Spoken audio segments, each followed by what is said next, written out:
Un sueño, por Edgar Allan Poe. Hace unas noches me acosté, disponiéndome para el descanso nocturno. Es una costumbre mía, de años, leer algún pasaje de las Escrituras antes de cerrar los ojos con el sopor de la noche. Así lo hice en la presente ocasión.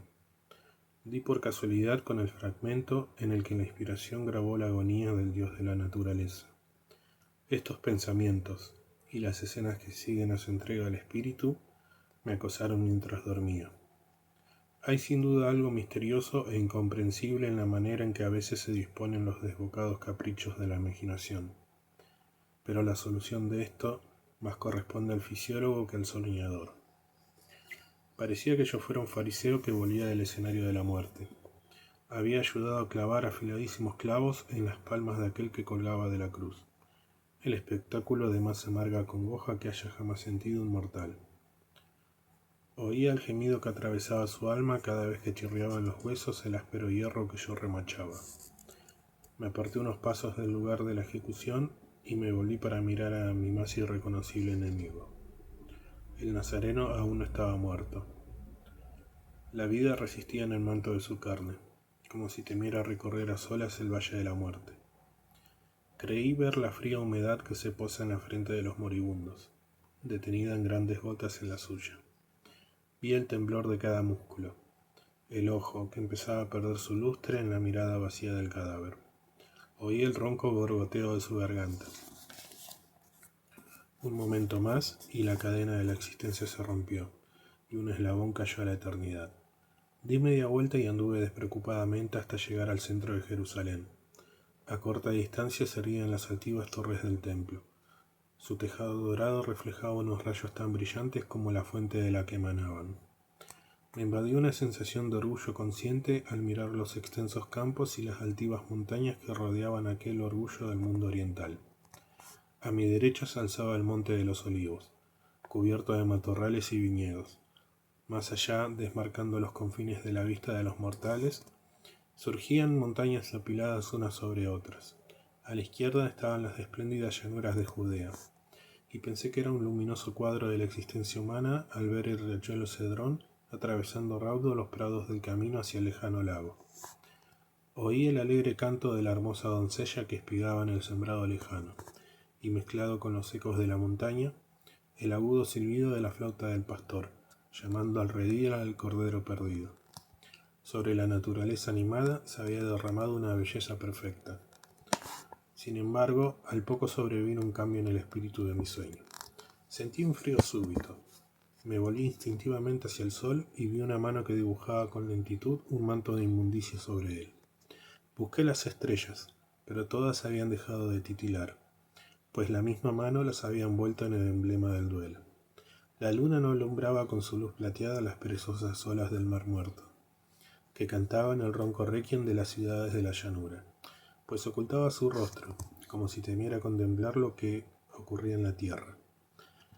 Oí un gemido, un susurro, cuando el espíritu de la oscuridad extendió sus alas sobre un mundo espantado.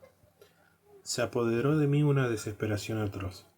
Sentía el torrente de la vida retornando lentamente a sus fuentes cuando me invadió el terrible pensamiento de que había llegado el día del juicio final. De repente estaba ante el templo. El velo que había ocultado sus secretos a las miradas profanas estaba ahora rasgado. Miré durante unos momentos. El sacerdote se hallaba junto al altar, ofreciendo el sacrificio expiatorio.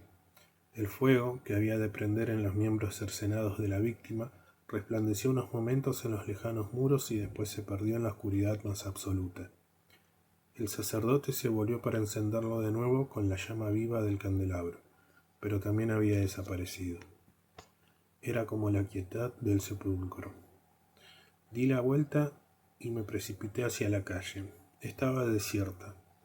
Ni un sonido rompía el silencio, salvo el aullido de un perro salvaje que se deleitaba con el cadáver medio abrazado en el valle de Hinnom. Vi una luz que salía de la ventana a lo lejos y me dirigí hacia ella. Me asomé a la puerta, que estaba abierta. Una viuda preparaba el último bocado que había podido conseguir para su bebé moribundo. Había encendido un pequeño fuego y vi cómo contemplaba, con el corazón encogido de desánimo, la llama que se extinguía a la vez que sus esperanzas. La oscuridad cubrió el universo. La naturaleza estaba de duelo, pues su creador había muerto. La tierra se había arropado con los atavíos del dolor y los cielos vestían el negro del duelo. Deambulé entonces con desasosiego, sin prestar atención a dónde iba. Enseguida apareció una luz por oriente. Una columna de luz cegó la niebla, como el haz que resplandece en la oscuridad del pozo a medianoche, e iluminó la serena lobreguez que me rodeaba.